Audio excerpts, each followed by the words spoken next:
Hello. Hello. Finger in front of mouth. Finger away from mouth. Hello. How are you? It's your boy, Lou Fernandez. I'm in the car, hanging out. It's a Tuesday. What else am I going to do? Now, do my surroundings look different? Maybe not. I don't know. I am not normally. I am on Pineapple Street, the street I live on. I try to stay in those environs. However, today I'm on Cranberry Street. Pineapple, orange, cranberry. I am 2 blocks away from where I normally am because of the simple fact that although I could have left my car where it was because it was parked in a Cuck Wednesday spot due to Rosh Hashanah happening tomorrow. Surprise, if you didn't know it, Rosh Hashanah is tomorrow. And to celebrate, we have no parking move requirements. However, there are signs up all over the neighborhood starting this morning saying that Thursday and Friday there's going to be movies being shot here. So a huge amount of the parking is already being hogged for this movie Thursday and Friday, where you're supposed to park your car if in already super congested parking neighborhood there's 7 or 8 blocks worth of parking removed. So I had to move my car early. I've been sitting in here for an hour already. And that's a bummer. And hello to whoever it is who's watching. I do not know. So here I am in the car, hanging out.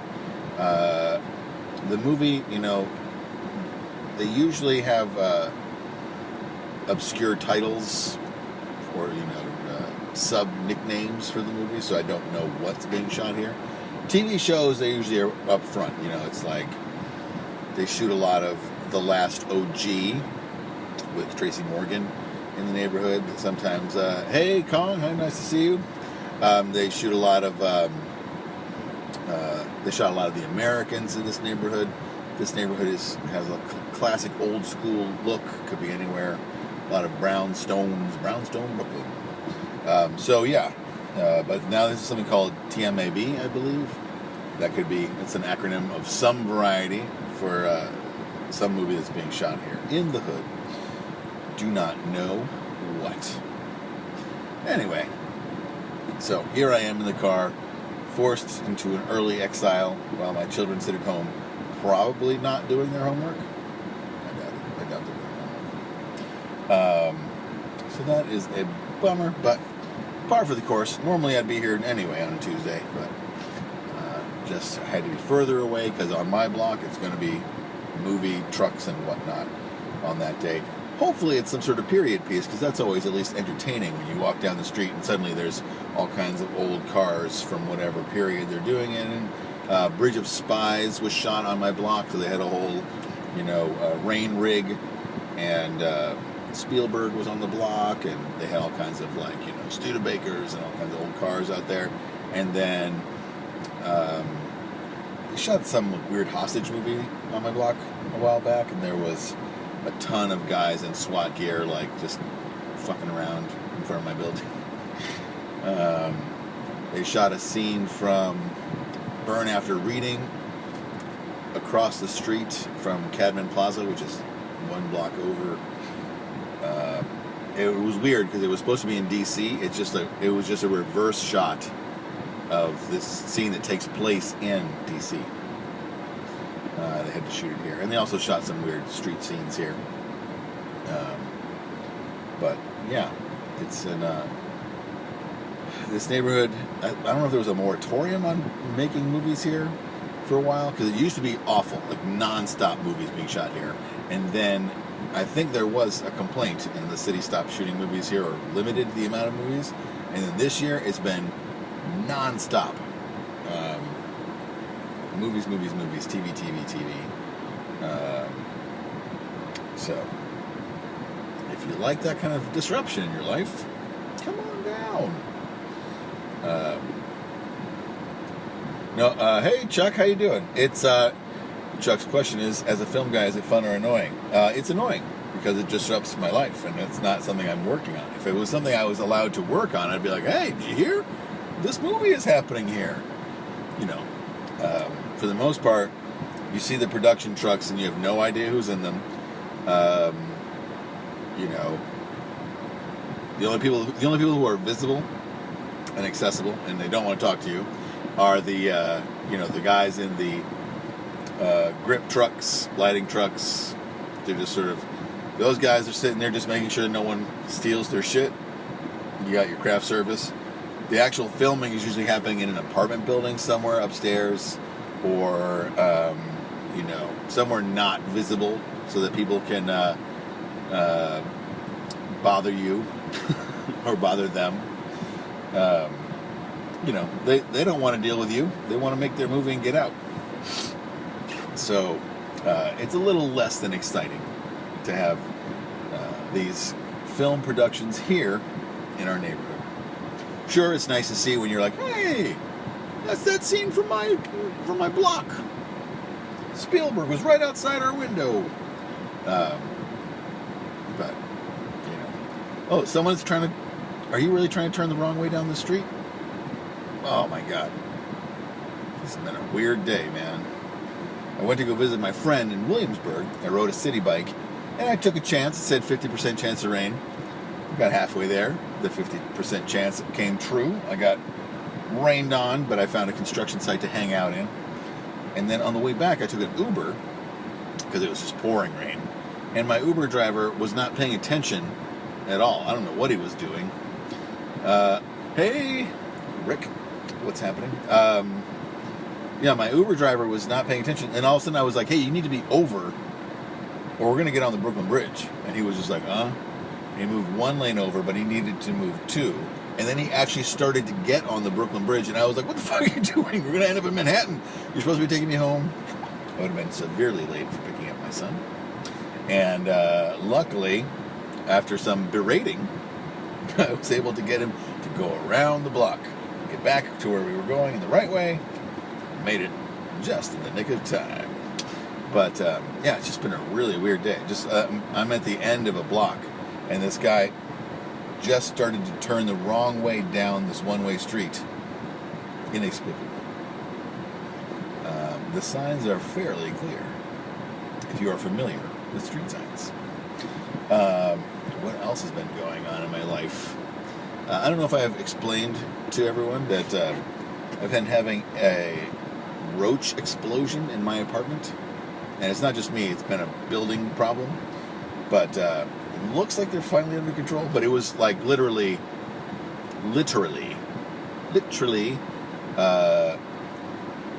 if I went looking, I could find easily 30 to 50 roaches a day in my apartment or in the hallway in my building. Like, I'd be like, I'm going to go to the grocery store and get some milk.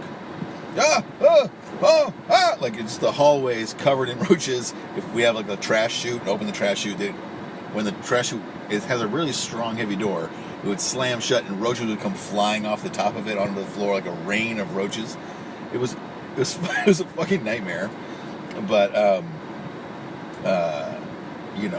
must have spent like $30 on like poisons and traps and whatever, and then we've made the exterminators come over and over and over again. It looks like the last treatment is finally working. It took like 2 whole weeks to work, but fuck, that shit is gross, dude. And then even now we have this like fancy Simple Human garbage can, and it turned out there was a ton of them living in the bottom of it. There's just sort of like, because it's a place where you have like a little pedal to open the top, and there's roaches in the bottom of it. Like, what the fuck? So even the poison I was spraying wasn't killing them. It would just like, they would come out after the poison dried up and apparently not die, even though the poison says it's supposed to last 2 weeks. What do I know about roach metabolisms?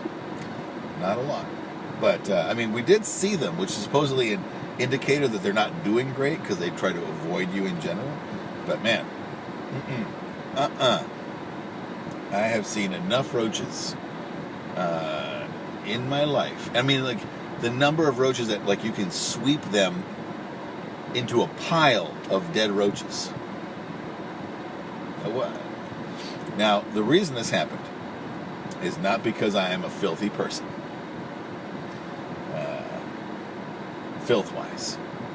But apparently the trash compactor for our building was broken.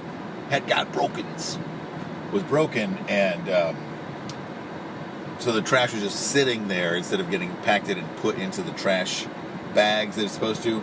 And the porter of the building was having to jam the trash manually into the bags, which is a nonsensical arrangement.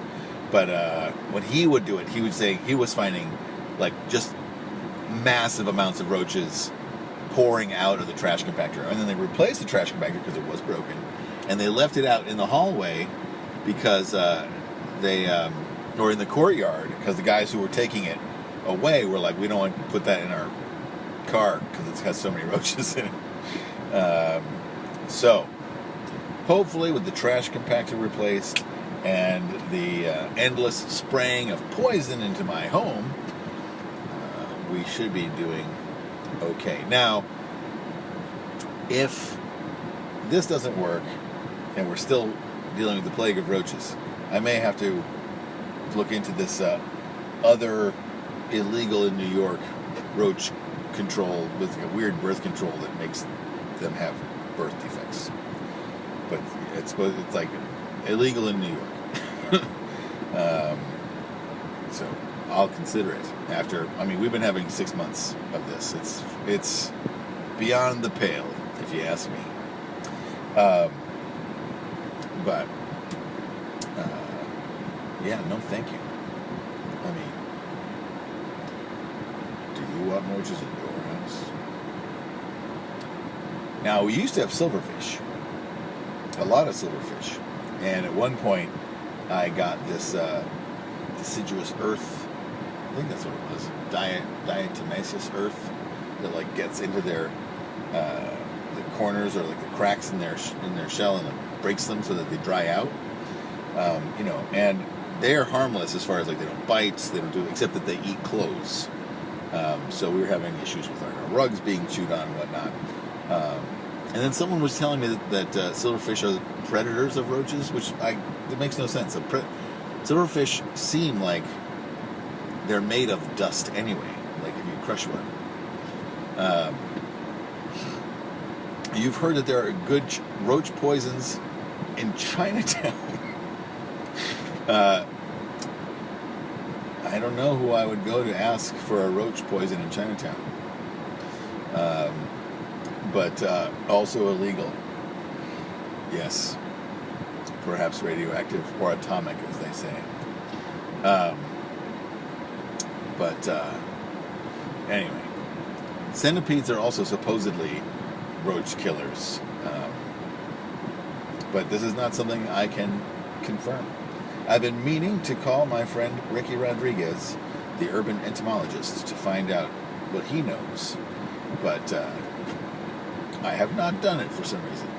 Because this guy is for those who in the know, and for those who don't, is a hardcore bug and bird and rodent murderer of the highest order. Or was, at least at one point. I don't know if he's retired from the bug, bird, and rodent murdering game and moved on to the most dangerous game.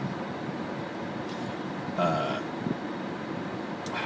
can't remember. There was an Ice-T movie that was based on the concept of the most dangerous game, where he was hunted. He was a Vietnam vet who was hunted by some rich people who brought him to an island or into the wilderness of, like, Alaska. And then they tried to murder him. Guess what happens? Ice-T's not having that.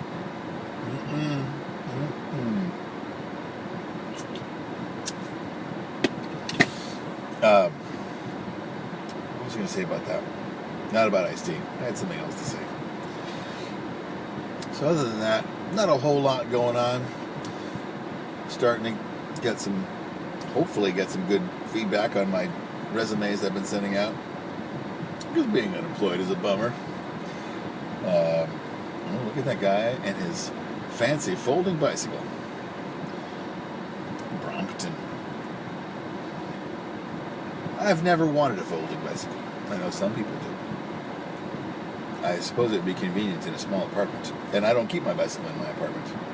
But they just don't seem efficient enough as far as gear selection. But what do I know? Again, I'll admit my ignorance in this regard. But oh, check this out.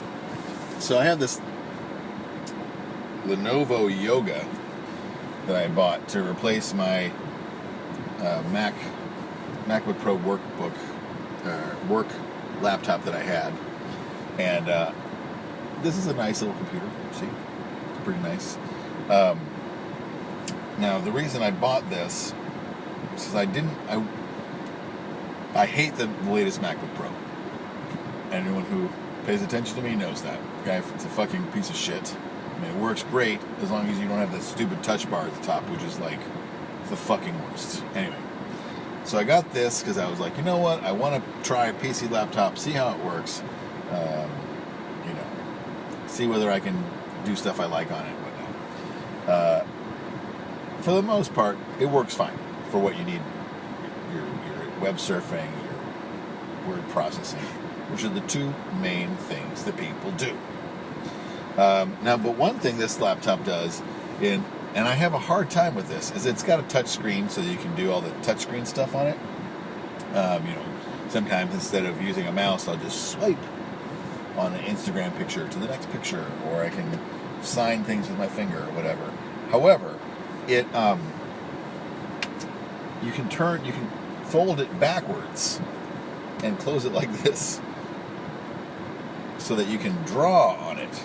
And that I thought I'd be okay with it, but closing the laptop like this is super unnatural. It's super weird, and I know it's built to do it, but every time I do it, I'm like, I'm gonna break it.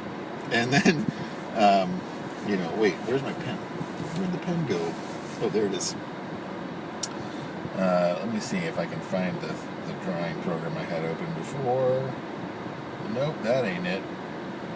Oh, it is it. Welcome to 3D Paint. Yes, I'm ready to get started. Menu. Open. Boop.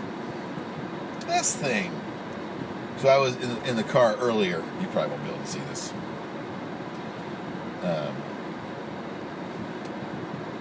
Get bigger. Get bigger. In the car earlier, I was. Let's see. Can you see it? Yeah, you can kind of see it. I was kind of doing some old school graffiti drawings, just to fuck around with the pen. And then when I was just looking at it, as I was pulling it out, you could see all the little pen squiggles all over the screen, like on the surface of the pen, on the surface of the tablet. It's sort of kind of a weird thing. But, so I'm giving it a shot. I started, what was the other one? Oh, the other one, maybe it didn't save that other drawing.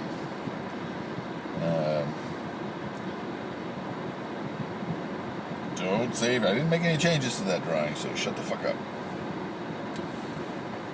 Yeah, this drawing is maybe harder to see. It's sort of a drawing of me in the car, like just sort of looking over the steering wheel. This is sort of from memory of another drawing, another picture I made, or a photo that I took that's on Instagram. Glowering as I sit in the car.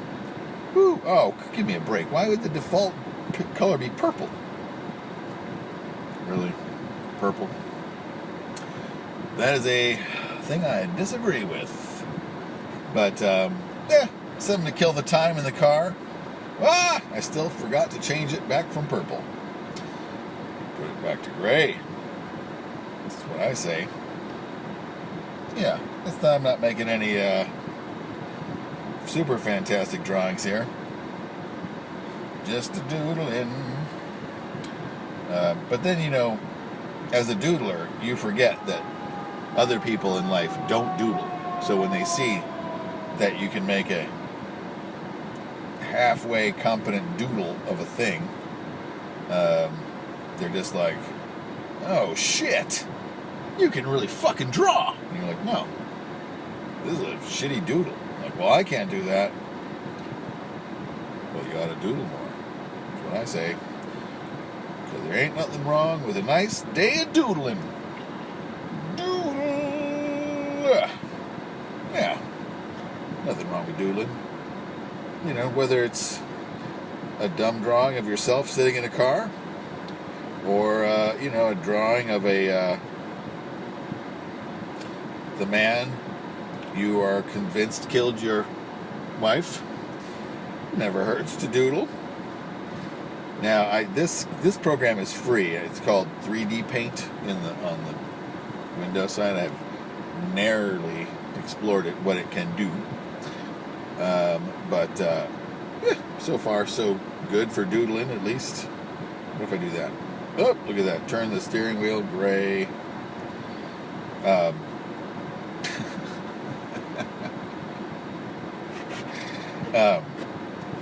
Yeah, now this neighborhood's going to be choked with people trying to find parking that's not getting destroyed on Thursday and Friday by whatever this TMAB movie is. There it is, look at that. Colored in the steering wheel. Oh, look at that. So good. I added to the outline. Now it's really starting to look amateurish. What? What just happened? Is this dumb 100 button? I mean, why the fuck would I want that? Go away. Technology. The more it gets better, the worse it gets. That doesn't make any sense.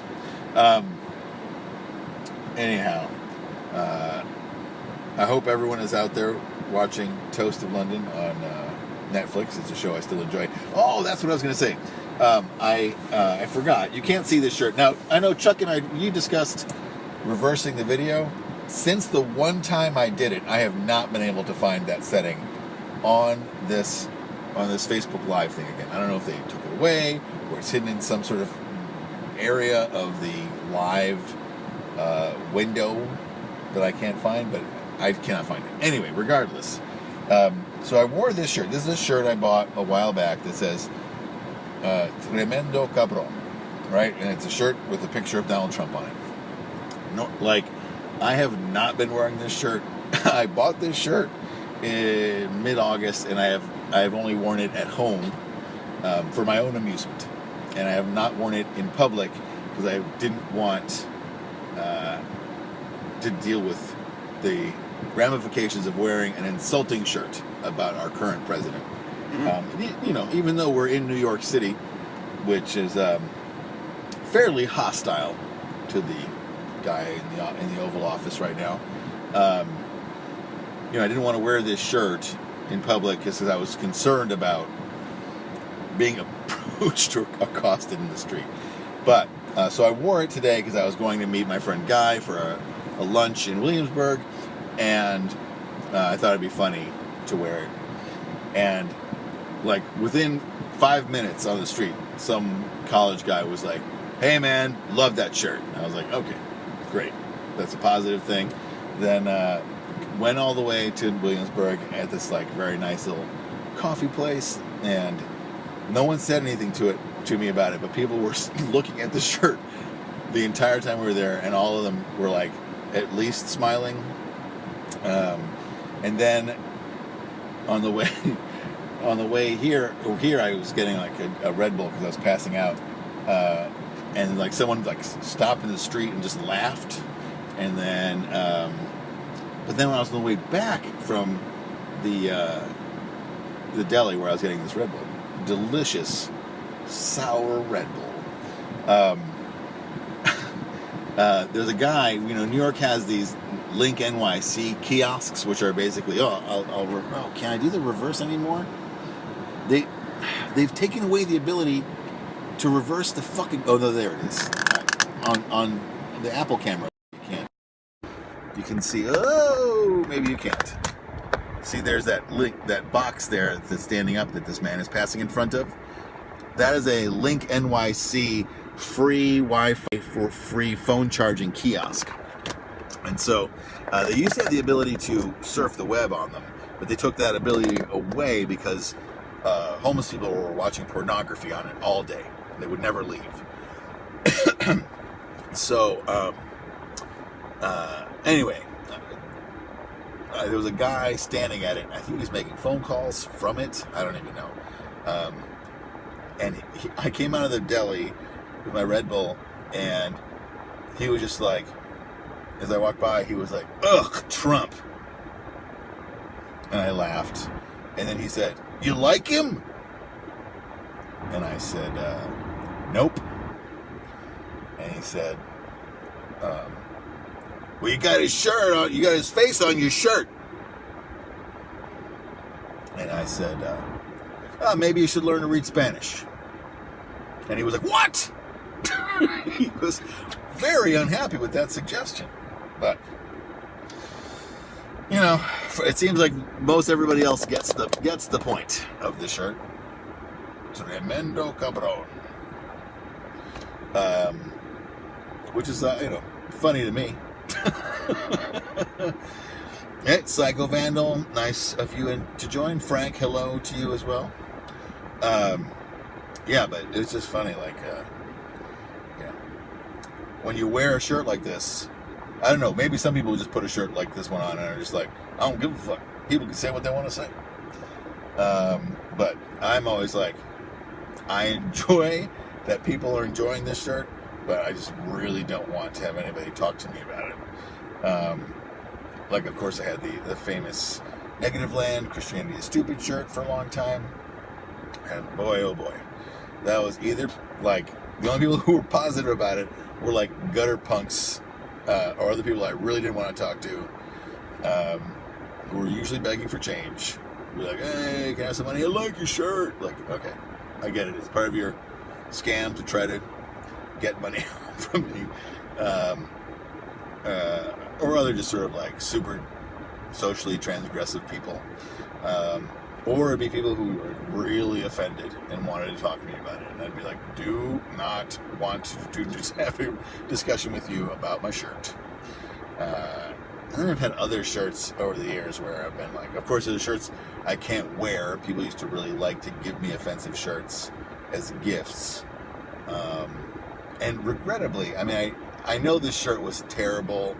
I did finally throw away my Pekin Chinks shirt. And then I forgot. I wanted to show it to somebody and it was gone. But I've been carrying that shirt around for like 20 something years from when Nate got it for me when he was living in Peoria.